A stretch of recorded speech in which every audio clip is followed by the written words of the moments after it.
Adubar ou não na hora de fazer transplante? Boas pessoal, Pedro Amorim Pereira, canal Mestre Bonsai. Vamos então falar de um assunto que está a ser amplamente discutido aí em vários locais na internet, grupos e páginas, que é o facto de se deve ou não adubar quando nós estamos a fazer um transplante.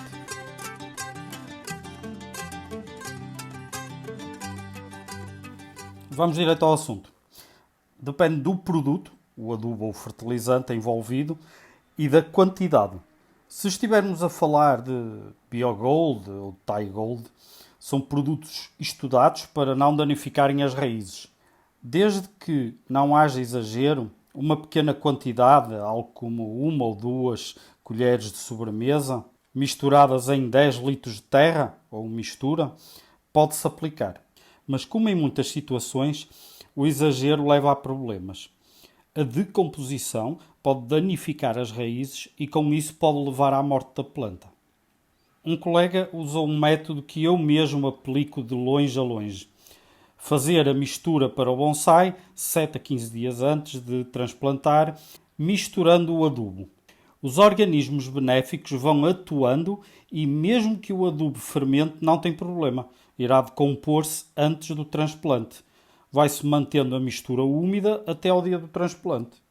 Agora, o grande problema é usar adubo animal ou outro que não passou pelo processo de decomposição ou então até usar qualquer adubo em excesso.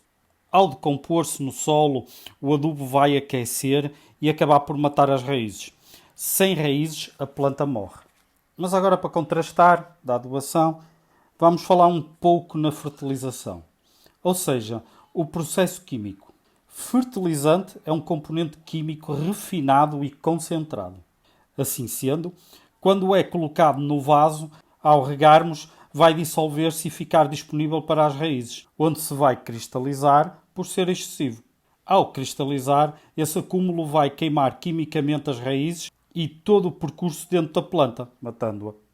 Cenário de viveiros e hortos.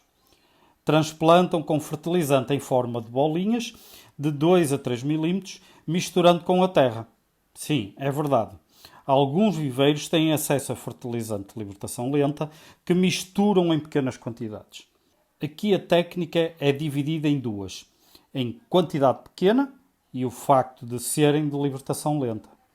Isso quer dizer que o fertilizante foi banhado com uma resina que, entretanto, secou. Quando regamos a mistura, essa resina vai se dissolvendo e o fertilizante vai sendo libertado.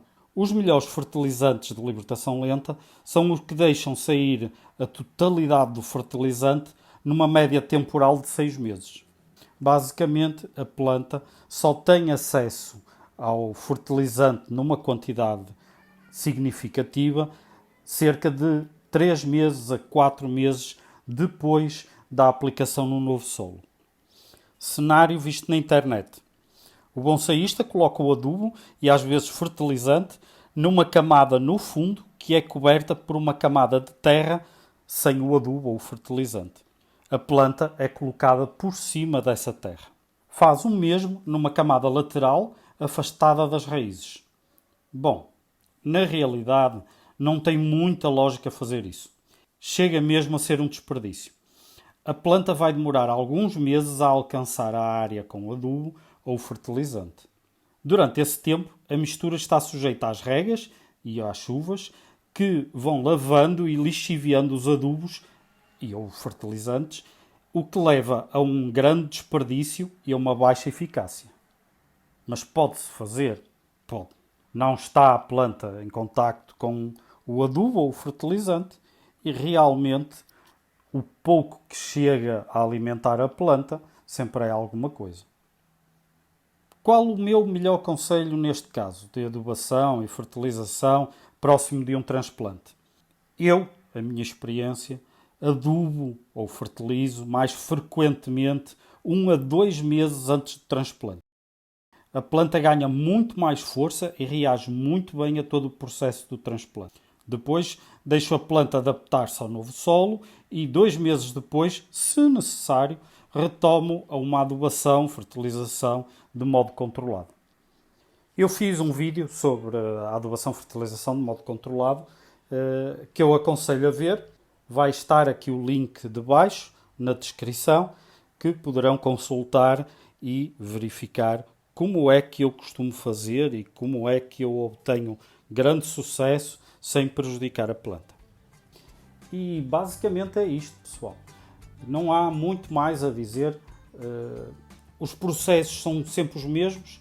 Há quem adube abundantemente e depois controla os riscos ou assume os riscos.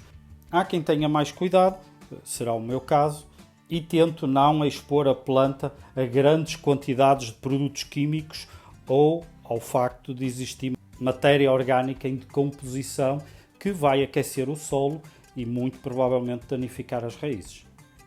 Para além disso, nós já temos algum conhecimento de que adubo animal mal curtido, ou seja, mal decomposto, leva a que apareçam nemátodos, que geralmente vêm nesse adubo, e esses nemátodos acabam por prejudicar as nossas plantas. Será muito mais lógico o adubo passar por um processo de decomposição e depois de estar cerca de 6 meses a decompor, pode ser aplicado com toda a segurança nas nossas plantas. Lembrem-se de subscrever, mantenham-se saudáveis. Abraço, pessoal!